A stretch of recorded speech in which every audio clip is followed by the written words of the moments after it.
A avaliação de dobras em idosos tem também as suas particularidades. E são justamente essas características que a diferenciam da avaliação de dobras de uma pessoa mais jovem, por exemplo. Vou mostrar para vocês algumas dessas diferenças, tá? A primeira são as alterações na pele do idoso. Porque a gente sabe, né, com o processo de envelhecimento, a pele fica mais fina, fica menos elástica e menos firme. Então, isso muito devido à redução do colágeno e da elastina. Então, gente, isso dificulta a preensão da dobra, né, e aumenta a chance do avaliador ter um erro técnico no momento da leitura. Por exemplo, o avaliador ele pode pegar uma dobra muito grossa, né, ou este movimento da pinça pode escorregar.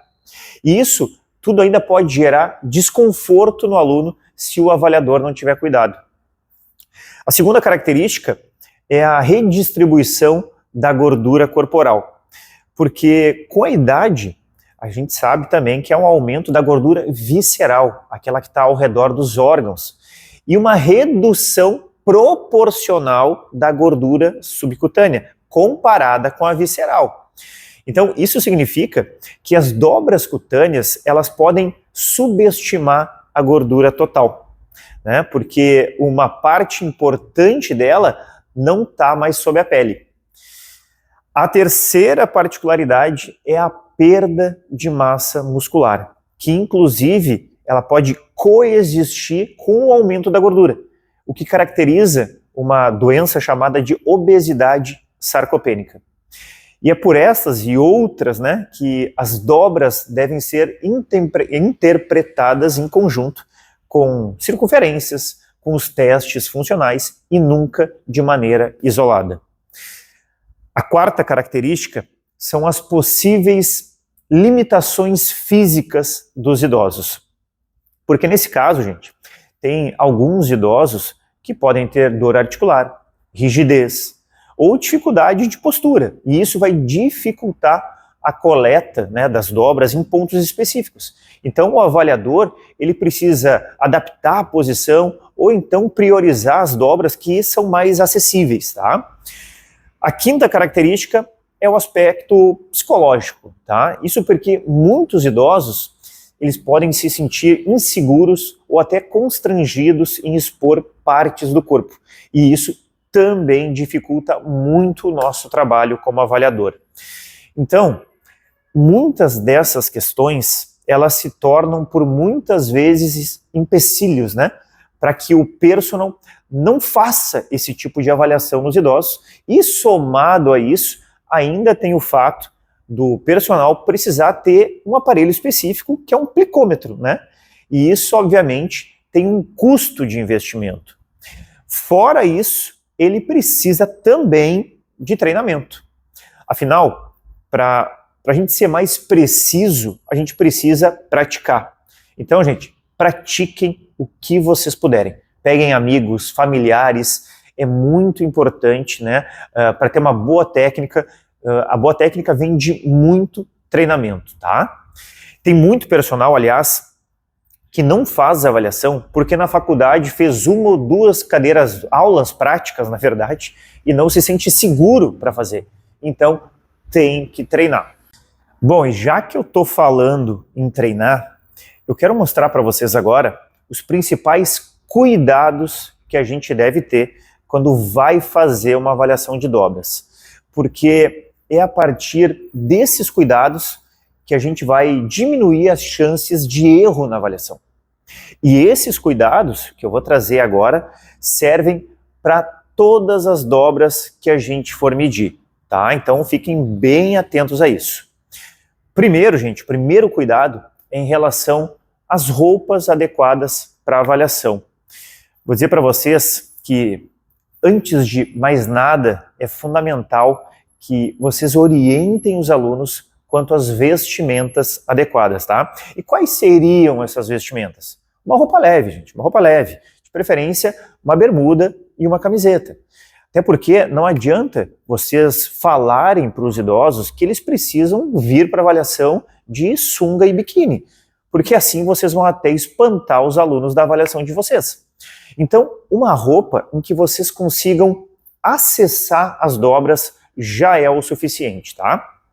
Eu costumo, inclusive, antes da avaliação, enviar uma mensagem padrão para todos os meus alunos, dando orientações, né, geral sobre a avaliação. Então eu coloco o dia e o horário que ela foi marcada, o tipo de roupa que a pessoa deve usar, o cuidado para não passar óleo hidratante no corpo, não treinar antes da avaliação, não vir com a barriga cheia também. Então é fundamental orientar o aluno antes, né, para que ele venha preparado. O segundo cuidado é em relação a questões técnicas de avaliação. Então vamos lá. Para evitar erros nas avaliações, vocês precisam sempre padronizar ela, fazer do mesmo jeito. O lado de executar as dobras é sempre o lado direito do corpo, e este é o primeiro ponto que vocês devem cuidar. Outro detalhe é que a gente sempre deve marcar os mesmos pontos anatômicos em todas as avaliações. E daqui a pouco eu vou sinalizar esses pontos de cada dobra aqui para vocês, tá? Outro detalhe importante é que sempre a gente deve manter a mesma ordem das medidas. E vou dizer para vocês, tá? Nesse caso aqui, a recomendação é que se faça a verificação de todas as dobras e depois se refaça todas elas. Mas, muitas vezes, por uma questão de tempo e prática, eu vou dizer que eu acabo fazendo as 2 ou 3 medidas da mesma dobra e depois passo para outra, tá? Já que eu toquei nesse assunto, outra recomendação aqui é que justamente se façam 2 ou 3 leituras da dobra, tá? Se a segunda der igual à primeira, ok, né? Agora, se der diferente, é necessário que se faça uma terceira para pegar o valor médio. Agora, vamos aos detalhes no pinçamento da dobra. Nesse momento do pinçamento da dobra, vocês precisam destacar a gordura do músculo, tá? Então, se vocês forem com medo, com a mão mole, provavelmente vocês não vão conseguir destacar essa dobra. Por outro lado, tem que ter muito cuidado também para não machucar o idoso, né? Porque como vocês viram antes, ele já tem a pele mais fina e ele é mais sensível. Então, tomem muito cuidado no momento de pinçar, de destacar a dobra. Depois de terem feito esse pinçamento, é o momento de colocar o aparelho, né, o plicômetro, para fazer a leitura. Um erro que muita gente comete é de fazer o pinçamento, colocar o plicômetro e soltar a dobra. É batata, gente. Acontece muito. E, claro, muda totalmente a medida. O jeito correto é manter o pinçamento da dobra enquanto coloca o plicômetro. E faz a leitura, né? E para fazer essa leitura, vocês precisam manter o plicômetro na dobra em torno de 2 segundos. Nem mais, nem menos. Ok? Tudo certo? Muito bem. Agora que vocês estão cientes dos detalhes e cuidados que a gente deve ter, vamos às dobras então. Eu vou selecionar aqui as principais dobras cutâneas e vou apontar, né, os pontos anatômicos e alguns detalhes de cada uma delas, mas de uma maneira mais simples e mais objetiva. Então eu divido essa análise em 3 partes: a localização da dobra, a referência e como é feita a coleta dessa dobra. Certo? Vamos começar então?